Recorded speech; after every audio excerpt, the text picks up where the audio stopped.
Mon nom c'est Claver Elanga. Je suis écrivain. Je suis également serviteur de Dieu, auteur chrétien. Et présentement, je suis manager at the United States Postal Service à New York City, aux États-Unis d'Amérique. Bienvenue à la petite interview.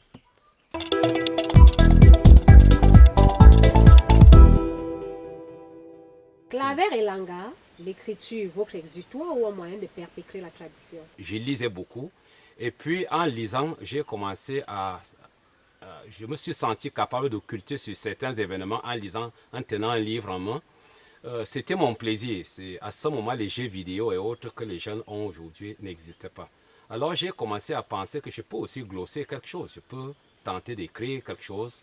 Ça c'est initialement comment est-ce que l'idée, la pensée d'écrire m'était arrivée. Exutoire alors, vous êtes parti de la métaphysique et de la géopolitique à la romance. Comment s'est fait la transition? J'ai commencé par les livres qui s'apparentent à la philosophie et la psychologie. Et puis je me suis retrouvé dans le roman parce que j'aimais voir les histoires de rencontres, voir comment les hommes se sont rencontrés, comment monsieur a rencontré madame, quelles étaient les circonstances. C'est ce que je lisais dans les romans dans mon enfance. La nature, qu'est-ce que celle-ci vous rapporte? L'homme vit avec sa nature. Vous savez, Moscovici disait que même isolé, on n'est jamais seul. On est toujours en co-présence, c'est-à-dire en rapport, en relation réelle ou symbolique avec sa société d'appartenance. Il s'agit de la société du dehors comme celle du dedans, c'est-à-dire nos représentations. Lorsque vous avez grandi dans un environnement, vous voyez, je suis ici dans mon village. Si vous regardez la nature, vous voyez dans le feuillage et dans la zone équatoriale, je m'y plais. C'est ici que j'ai fait une grande partie de mon existence. Je communiais avec la nature. Et la nature a un effet thérapeutique. Et ça facilite l'inspiration. Alors, vous avez eu envie de transmettre les valeurs de la tradition africaine?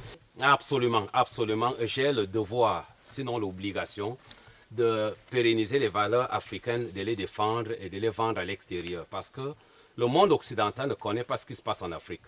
L'idée qu'ils ont de l'Afrique, c'est que nous vivons dans les broussailles avec les animaux.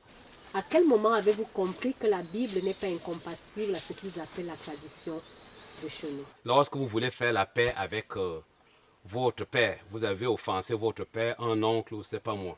On vous dit non, fais un sacrifice, demande pardon à ton père. Qu'est-ce qu'on fait? Tu offres un animal, tu offres une bête, on égorge la bête. Très souvent, on prend le sang, on asperge sur toi et autres, et on prononce des paroles de bénédiction qui enlèvent la malédiction. Immédiatement, la malédiction s'en est allée et le sang de l'animal refait la paix avec vous. C'est ce que la Bible dit, le sang de Jésus qui refait l'alliance entre l'homme et son Créateur. Et si je vous disais vers la haute société, que me répondez-vous? Il s'agit ici du dilemme d'un jeune homme dans cet ouvrage vers la haute société, un jeune homme ambitieux qui voulait devenir grand. Il voulait changer son statut social. Il rêvait de glamour. Mais il multiplie les désillusions.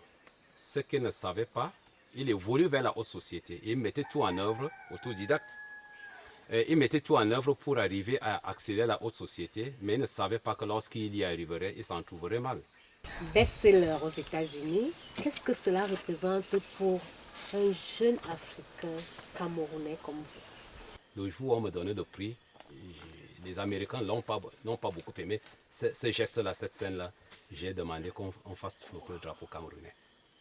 Pour dire que cette science, la science, je l'ai apprise au Cameroun. C'est dans l'université Yaoundé 1.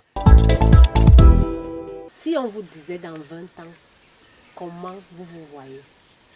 Oui, je suis en train de préparer un ouvrage. J'ai déjà commencé à écrire ce livre. Je suis déjà en mi-parcours. Je l'ai intitulé Précis de psychologie. Mais au-delà de ça, je suis en train, mon thème de recherche, je suis en train de vouloir créer un autre programme de formation des policiers américains. Parce que toutes les dérives, tous les abus de la police américaine et tout ça, les bavures policières américaines, tout cela a un fondement narcissique parce qu'ils n'arrivent pas à contrôler les émotions. Je voudrais donc créer un module de formation des policiers aux États-Unis d'Amérique je suis déjà assez avancé parce que le maire de New York est déjà informé, il m'a dit c'est une bonne initiative. J'attends que vous remettiez la copie. Nous allons aussi voir d'abord au niveau de la ville de New York et puis voir si on peut répandre ça à travers les États-Unis d'Amérique. Je prie le Seigneur qui me permet de le réaliser avant de quitter la terre.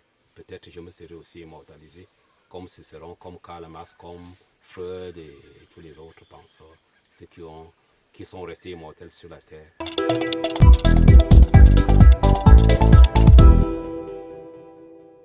Je suis Claver Elanga. Avant de vous quitter, pour conclure la petite interview, je voulais rappeler ici aux uns aux autres, pour ceux qui peuvent s'en inspirer, c'est que le monde est convaincu de nos jours que la seule voie, la seule manière d'arriver, d'évoluer socialement, c'est pas la pollution, c'est pas la fraude, c'est pas les ordres initiatiques. Il y a une autre voie. Croyez-moi, il y a une autre voie par laquelle on peut passer. C'est l'obéissance à la parole de Dieu, c'est-à-dire par Jésus-Christ.